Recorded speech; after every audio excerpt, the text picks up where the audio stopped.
brokers nor bookkeepers, not merchants nor clerks. These men are doctors. Their commodity is health. Their calculating machines are adding and subtracting years of human life. The one with the glasses is typical. Name, Michael Kenneth Marshall, Bachelor of Science and Doctor of Medicine. He's 29 and still a student. Next year, maybe, he'll start practicing his profession. Mike never dreamed he'd find his way into a statistics laboratory when he first came to New York City 7 years ago. He'd come fresh from a small college in Ohio after 16 years of academic preparation to enter the medical school of Columbia University. But he knew even then it wasn't just another school he was entering. The Columbia Presbyterian Medical Center in Upper Manhattan was in many ways a new world that he himself had chosen.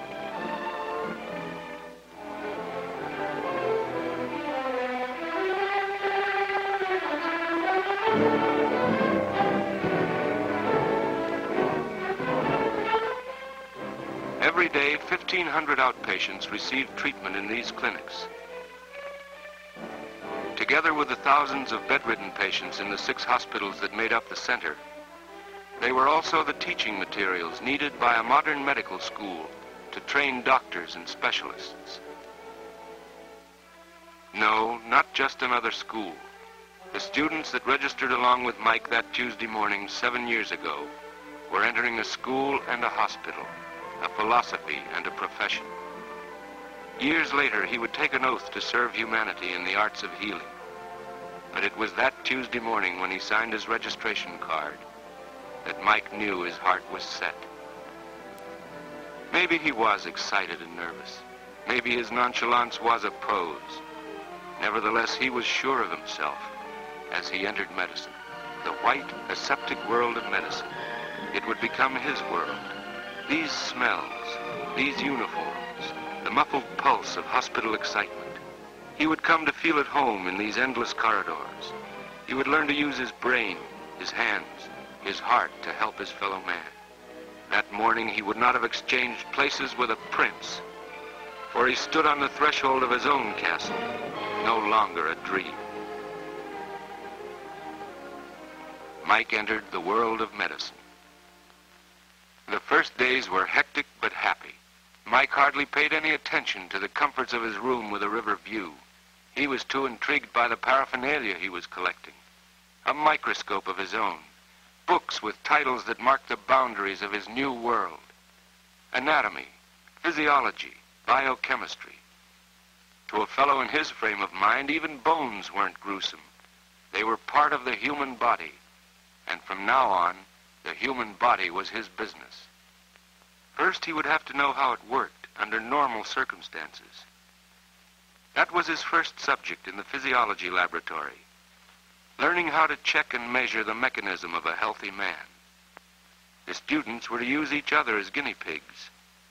Normal blood pressure was one of the phenomena they examined.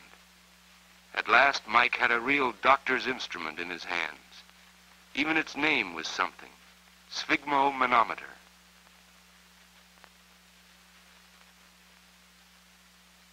Another group worked on lung expansion.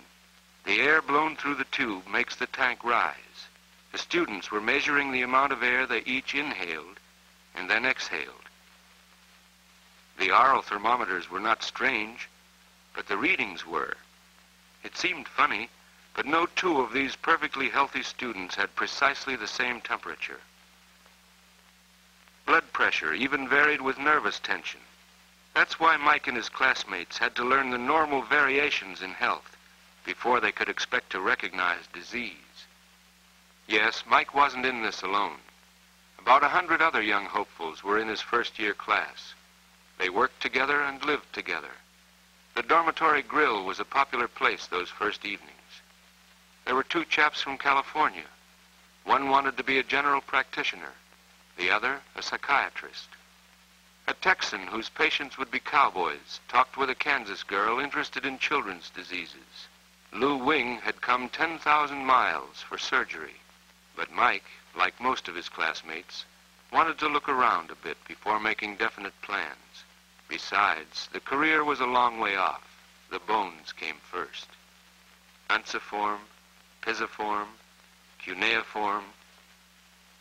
No, memorizing names wasn't important, but you had to call them something when you described their function.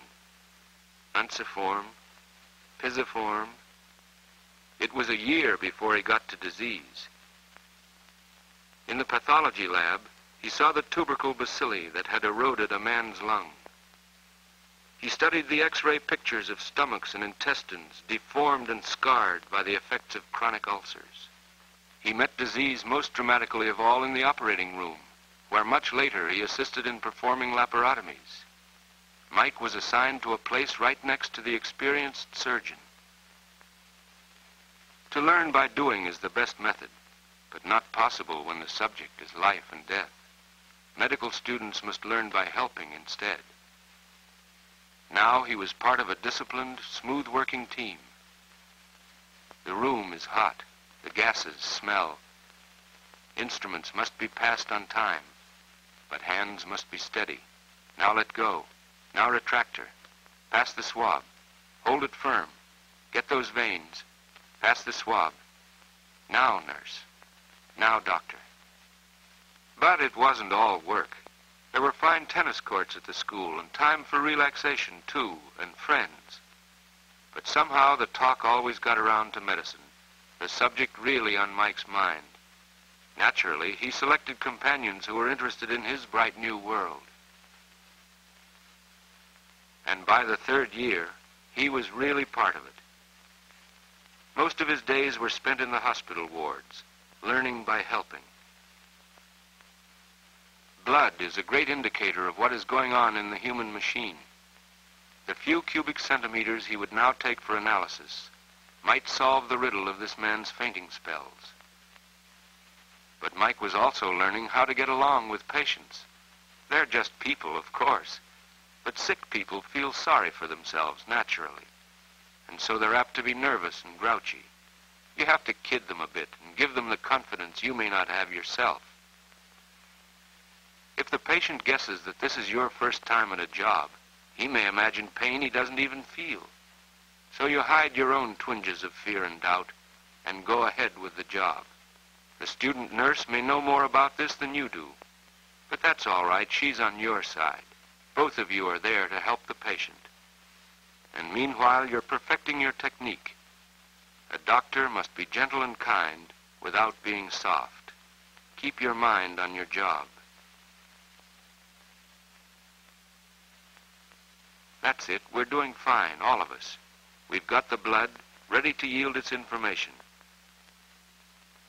Diplomacy, kindness, technical skill, they're all part of your professional equipment. Without them, printed facts and theories can't make you a physician. Medicine is still an art, even though it is based on science. The rest of the analysis was easy. By now, Mike was at home in a clinical pathology lab. He and the other medical students handled pipettes and counting chambers as naturally as they used a knife and fork.